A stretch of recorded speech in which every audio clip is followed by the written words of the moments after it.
Local news that matters. This is KLBK News at 10. You have common law, but you've also got common sense. And you've got common decency. All three are missing here. And the demands for more action to fight racism in our local schools get much louder. Hello again, everyone. I'm Matt Stell. I'm Terry Furman. Last week, we heard from the Lubbock Cooper School Board telling us that it's families and that racism and discrimination has no place on any of their campuses. Yeah, well, tonight, the black families who say they've been the most impacted by what's been going on in that district are responding to those statements. But their main question to school officials is, why did it have to take so long?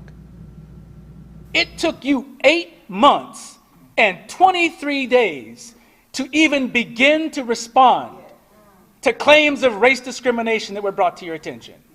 Now, that's longer than a football season. This is just one that if it was taken care of through mediation, we wouldn't have to be here today. If you think racism is not happening, if you think for 1 second it's not real, you're going to hear in here today. We're not talking fluff. We come and we mean business. At the May Simmons Community Center Thursday, an intense response to last week's resolutions from the Lubbock, Cooper, and Slaton ISD school boards, both denouncing racism and discrimination. Racism has no place at any school within Lubbock Cooper Independent School District.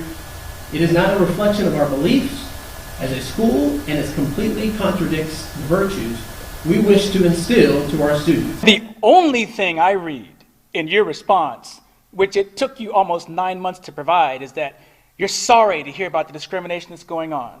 It was last April when we first reported on these allegations of racism within the Cooper district, black students claiming their own classmates would play whipping noises in the hallway, racial slurs being thrown all around, and an Instagram page called LBMS Monkeys showing pictures of black students at Laura Bush Middle School. That page has since been taken down.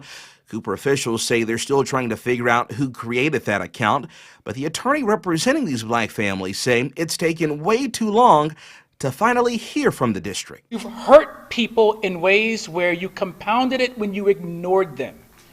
And when you provided an incomplete response, it's like putting salt into that wound. And because of that, the group, along with the Lubbock NAACP and the IDRA, are still going full speed ahead with filing their federal complaint with the Department of Education. So what we have done thus far is we have asked the Office of Civil Rights to come in and investigate what's going on in Lubbock.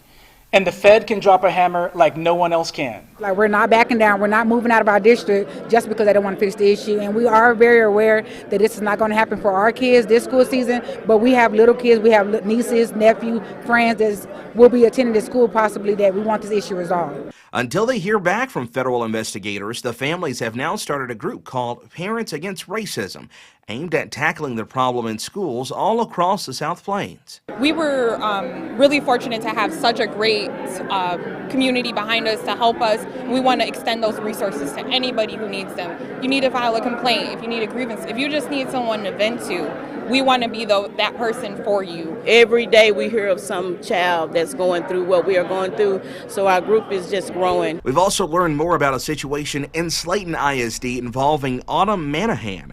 Her family says she was also harassed and called the N-word multiple times. When she heard the racial slur yet again, her family says she snapped and assaulted another student, an action they believe has caused her to lose her status as valedictorian. Her mother addressed Slaton School Board in a heated meeting Thursday night. I said from the beginning, remove those kids. They're creating a hostile environment for my children. I guess their policies only apply when it comes to Caucasian children. We have the right to fire them. As a matter of fact, we have a duty to fire them and fire them quickly. So whatever the election cycle is, as you look at who sits on the boards of trustees of these two school districts, if they are not meeting the standards necessary to create the kind of conducive learning environment that all of the people of Lubbock and their children deserve, then I would just simply suggest to you, fire them.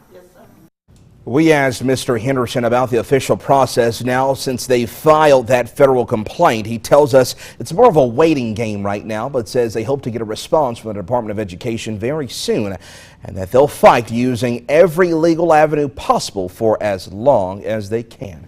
Dear?